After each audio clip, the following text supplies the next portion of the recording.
राधे राधे सभी को। ये बात तो हम सभी जानते हैं कि भगवान कृष्ण अपने भक्तों पर हमेशा अपनी कृपा बनाए रखते हैं और उन्हें वरदान देते हैं। लेकिन क्या आप जानते हैं कि श्री कृष्ण ने अपने एक भक्त को अंधा होने का भी वरदान दिया था?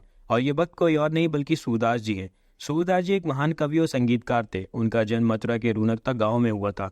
सूरदास श्री कृष्ण के परम भक्त थे। उन्होंने जीवन पर्यंत भगवान श्री कृष्ण की भक्ति की और ब्रज भाषा में उनकी लीलाओं का वर्णन किया। कान्हा की भक्ति में उन्होंने कई गीत, दोहे और कविताएं लिखी हैं। प्रभु श्री कृष्ण का गुणगान करते हुए उन्होंने सूरसागर, सूरसारावली, साहित्य लहरी जैसी महत्वपूर्ण रचनाएं की। सूरदास जी ब्राह्मण थे। उनके पिता का नाम रामदास गायक जबकि गुरु का नाम श्री वल्लभाचार्य था। पुराणों के अनुसार सूरदास जन्म से ही अंधे थे, इसलिए इनके परिवार ने उनका त्याग कर दिया था।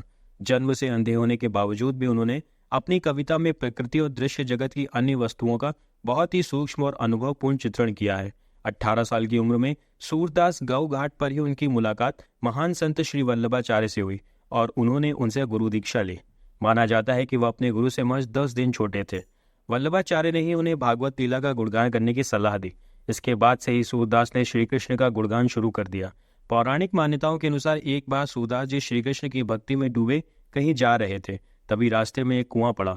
दिखाई न देने की वजह से सूरदास जी कुएं में जा गिरे। भक्त को मुश्किल में देखकर भगवान कृष्ण ने खुद प्रकट होकर उनकी जान बचाई और उन्हें दृष्टि दी। उनकी भक्ति से प्रसन्न होकर श्री कृष्ण ने सूरदास से कोई वरदान मांगने को कहा। सूरदास ने भगवान से उन्हें फिर से दृष्टिहीन कर देने का वरदान मांगा।